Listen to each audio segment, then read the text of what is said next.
Bringing your pet to Japan can feel overwhelming, but it doesn't have to be. Today, we're walking you through the entire process, from the first piece of paperwork in the United States to arriving in Japan with your pet by your side.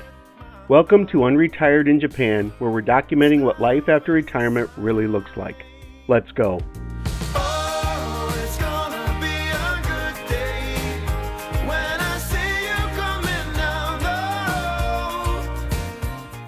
Japan is one of the few countries in the world that is considered rabies-free. Because of that, the government has strict import requirements designed to prevent rabies from entering the country. That means bringing a pet to Japan isn't something you can do with a last-minute veterinary appointment or a health certificate a few days before your flight. The process takes months, and every step has to be completed in the correct order. For most people, the biggest challenge isn't any one requirement, it's the timeline. Your pet needs an ISO-compliant microchip before certain vaccinations. Those vaccinations have to happen before the FAVN blood test.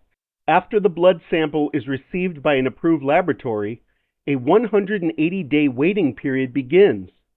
Only after that can you complete the final paperwork and travel to Japan. If a step is skipped, completed out of order, or the timing requirements aren't met, you may have to repeat part of the process or delay your trip. In some cases, your pet could be subject to quarantine upon arrival. Now that you know how the process works at a high level, let's start with the first official step, getting your pet microchipped and beginning the rabies vaccination requirements. Japan requires a 15-digit microchip that complies with ISO standards 11784 and 11785. If your pet already has a microchip, don't assume it's compatible. Ask your veterinarian to scan it and confirm that it is an ISO 11784, 11785 compliant 15-digit microchip. They should also verify that the number on the scanner exactly matches the number recorded in your pet's medical records. If your pet has a non-ISO microchip, don't panic. Depending on your situation, your veterinarian may recommend implanting a second ISO-compliant microchip. If that happens, all future documentation for Japan must reference the new ISO microchip number. Your veterinarian can help determine the best approach for your pet. Once the ISO microchip is in place, you can begin the rabies vaccination requirements. The qualifying microchip must be implanted before the rabies vaccinations that will be used for Japan's import process. Vaccinations given before the qualifying microchip is implanted generally cannot be used. Japan requires 2 rabies vaccinations.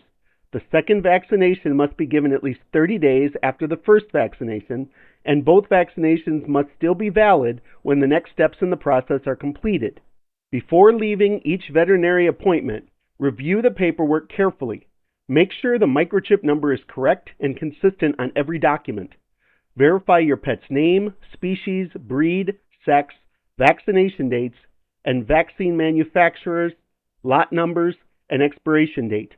A simple clerical error can create unnecessary delays later in the process. Our veterinarian had experience with international pet travel, so they understood Japan's requirements and verified the microchip before every appointment. That gave us confidence that every document would match when it came time to submit our paperwork. With the microchip confirmed and both rabies vaccinations complete, we're ready for the next step, the FAVN blood test. FAVN stands for Fluorescent Antibody Virus Neutralization. It's a laboratory test that measures whether your pet has developed enough rabies antibodies after vaccination. Japan requires a passing FAVN test before a pet can be imported without quarantine. Your veterinarian will draw a blood sample and send it to a laboratory approved by Japan. In the United States, one of the most commonly used laboratories is the Rabies Laboratory at Kansas State University.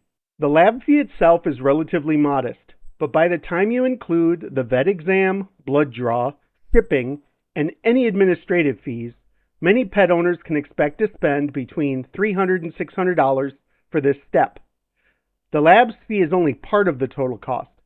For us, the total cost was right around $500. When the approved lab receives your pet's blood sample, the 180-day waiting period begins. This is one of the most important dates in the entire process. It is not based on the date your vet collected the sample or the date that you received the results. It begins the day the lab receives the sample. During these 180 days, there's very little you need to do other than continue planning your move. Your pet's rabies vaccinations must remain current, so pay attention to expiration dates and discuss any upcoming boosters with your vet if the travel date is still months away. When your FAVN results arrive, make several color copies and keep the original in a safe place. You'll need this report later as part of your import documentation. For us, this waiting period was actually helpful. It gave us time to prepare everything else for our move to Japan while knowing that one of the biggest milestones was already behind us.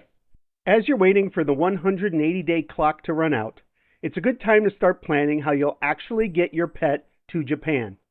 Not every airline accepts pets traveling to Japan, and those that do often have different rules about whether pets can travel in the cabin or must fly as checked baggage or cargo. They also limit how many pets are allowed on each flight, so it's worth contacting the airline as soon as you've chosen your travel dates.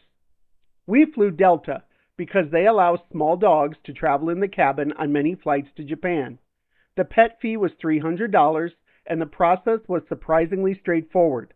Delta required an airline-approved soft-sided carrier that fit completely under the seat in front of us, and we added Meyli to our reservation well before departure.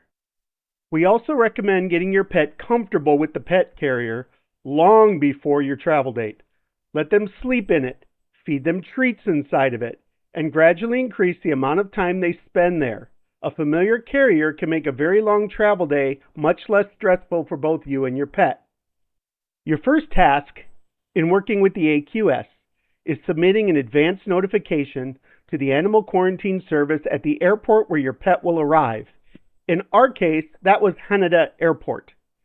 The notification includes your flight information, your planned arrival date, your pet's identification, and your microchip number. After receiving your application, AQS issues an approval of import inspection, confirming that they're expecting your pet on that specific flight. Japan is extremely detail-oriented. Every microchip number, vaccination date, lab result, and document needs to match exactly. Small mistakes can delay approval or require corrections before you travel. AQS also provides the official health certificate forms that must be completed before your pet enters Japan. These are Japan's forms, not USDA forms, and they'll eventually be completed by your USDA accredited veterinarian before being endorsed by the USDA. Although English versions of many documents are available, you'll still encounter Japanese instructions and supporting materials throughout the process. We used AI to translate and explain everything we weren't completely sure about, so we understood exactly what Japan expected before moving forward. Take time to review every form before your veterinary appointment. Understanding what Japan requires ahead of time makes it much easier to work with your vet during the final paperwork process. Once Japan has approved your notification and you've gathered all of the required documents, it's time to complete the export paperwork in the United States.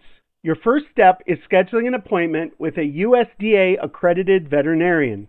This is important because only USDA accredited veterinarians can prepare the paperwork required for international pet travel. During the appointment, your veterinarian performs your pet's final health examination and completes both the USDA export paperwork and the official health certificate forms provided by Japan's Animal Quarantine Service.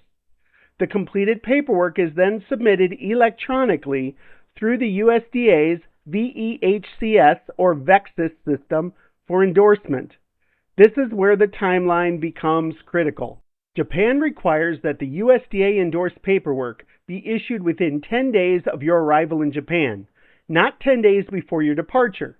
Because the USDA only works on business days, Weekends and holidays can reduce that 10-day window to 8 or sometimes even fewer working days. Your vet needs to understand this timing before scheduling the appointment. If the examination happens too early, the paperwork may no longer be valid when you arrive in Japan. If it happens too late, the USDA may not have enough time to complete the endorsement before your flight. Because our timing was so tight, we contacted our Congressional Representative's Constituent Services Office, and they were able to communicate with the USDA on our behalf. Shortly afterward, our endorsement was completed, allowing us to keep our original travel plans. Our biggest recommendation is to begin coordinating this phase well before the 10-day window begins. Make sure your vet understands Japan's timeline, monitor your USDA submission closely, and don't assume everything will be approved at the last minute. Once your USDA endorsed paperwork is in hand, there's only one thing left to do. Head to the airport and fly to Japan with your pet. After months of preparation, this is the moment you've been working toward. Your plane has landed in Japan, but there's still a few important steps before you and your pet can officially enter the country. The process follows a specific order. First, you'll leave the aircraft and proceed through immigration, just like every other international traveler. Once you've cleared immigration, you'll make your way to the Animal Quarantine Service Office for your pet's import inspection. At the quarantine office, an inspector will review your paperwork, verify your pet's microchip, and compare your documents against the information submitted before your arrival. If everything is in order, the inspection is usually straightforward and doesn't take very long. After your pet has been cleared by AQS, you'll continue to baggage claim to collect your checked baggage. From there, you'll proceed through customs before finally entering Japan.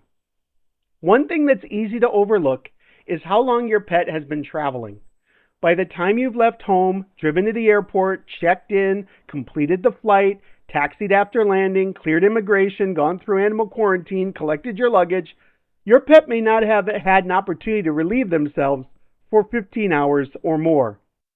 Because of that, it's easy to expect accidents rather than hope they won't happen. Pack extra absorbent pads, waste bags, paper towels, and anything else you'll need to clean up your pet or their carrier. Having those supplies easily accessible can make the arrival process much less stressful. If this video helped you, we'd really appreciate if you'd give it a thumbs up and subscribe to the channel. It helps us continue creating practical guides like this for anyone planning a life in Japan. If you've already brought a pet to Japan or you're getting ready to start the process, let us know in the comments. We'd love to hear about your experience and answer any questions we can. Until next time, we'll be enjoying life with our loyal pet companion while unretired in Japan.